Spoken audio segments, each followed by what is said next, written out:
Saya punya pasien, saya mau cerita dulu. Pasien saya ini kebenaran kepala pas pampres, bukan periode yang sekarang. Saya cerita, saya nggak sebut-sebutin nama.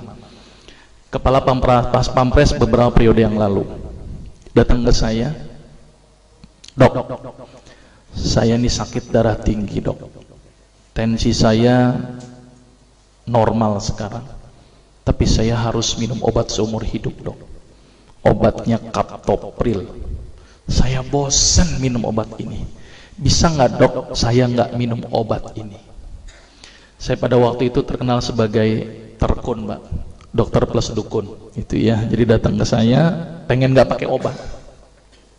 Saya bilang ke bapak itu, baik pak, kita coba. Obat saya stop, saya kasih apa? Timun, seledri, bawang putih, pisang raja, kurma. Pulang pak, kontrol lagi minggu depan. Apa yang terjadi setelah minggu depan? Tensinya tambah naik pak. Dokter gimana sih dok? Bukannya stabil kok malah naik. Kenapa ini dok? Wah, saya ngeliat tampangnya udah serem banget itu kan. Yaudah deh pak, saya coba lagi, dosis saya naikkan pak. Timun dinaikkan, bawang putih dinaikkan, pisang raja dinaikkan, kurma dinaikkan. Orang bilang belenger nih orang gitu ya. Kontrol lagi pak minggu depan. Apa yang terjadi pak? Setelah minggu depan tensi tidak turun-turun. Saya pada waktu itu sempat hopeless. Aduh, harus gimana lagi? Dan bapak itu bilang ke saya, ini real pengalaman saya ketika praktek, dan real saya menggunakan terapi ini adalah pasien pertama saya.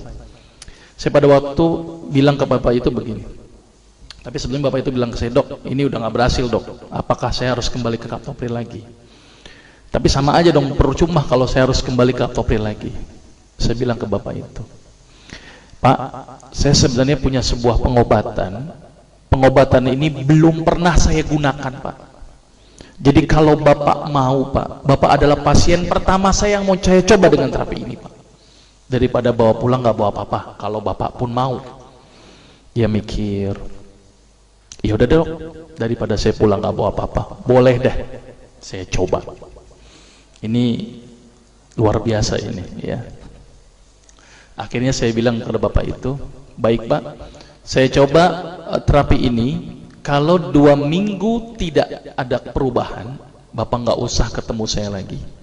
Tetapi kalau bapak ada perubahan setelah 2 minggu, tolong pak ketemu saya lagi selama 2 minggu.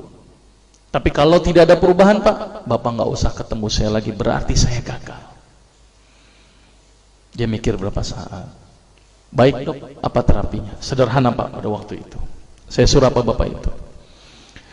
Siap dok, apa yang dokter lakukan? Saya bilang ke bapak itu, pak, tolong bapak senyum sehari 20 kali pak. Dan setiap kali senyum selama 20 detik. Gila nih kali dokter ya. Bukan dikasih obat malah dikali senyum gitu ya.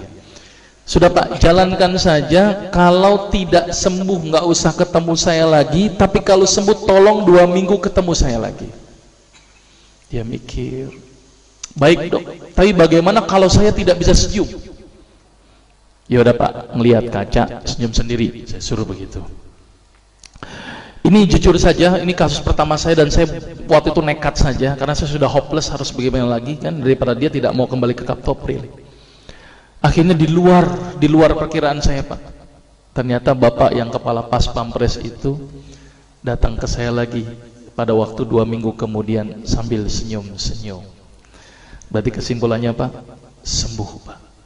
Kenapa kok bisa sembuh? Ini yang pertanyaan cukup mendasar. Kenapa kok senyum bisa sembuh? Sampai-sampai itu ajudannya bingung sama saya. Dokter, itu bapak diapain dok? Biasanya kalau upacara marah-marah, sekarang senyum-senyum. Baca koran, senyum-senyum. Bengong sedikit, senyum-senyum. Saya bilang memang target terapinya begitu, harus 20 kali sehari.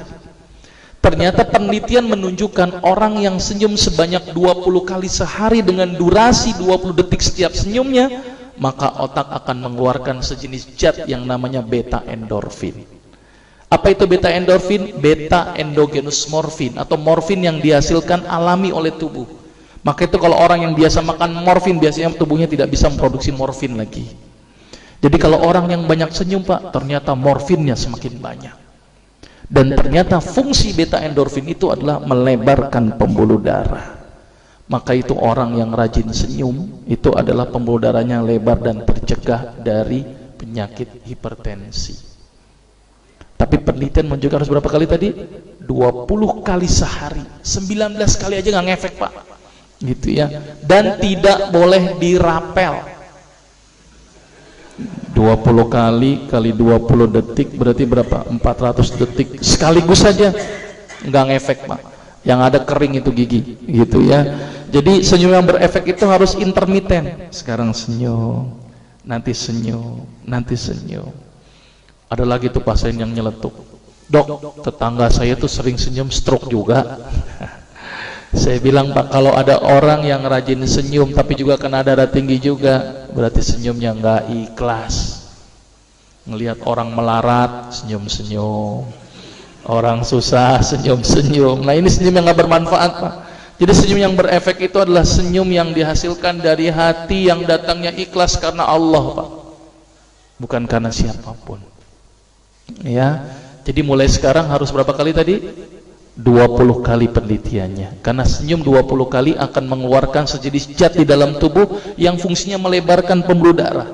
Maka itu orang-orang yang sakit darah tinggi protap pertama saya apa? Senyum. Orang yang sakit jantung senyum. Orang yang sakit stroke senyum dulu. Kalau dia nggak bisa senyum Pak, berarti gagal pengobatannya. Itu pertama. Tapi harus 20 kali. Itu contoh pasien pertama. Contoh pasien kedua, saya punya pasien kebenaran nenek-nenek, tapi bukan ini nenek-neneknya ya, ini cuman gambarannya, ternyata nenek-nenek tuh kayak begini gitu ya.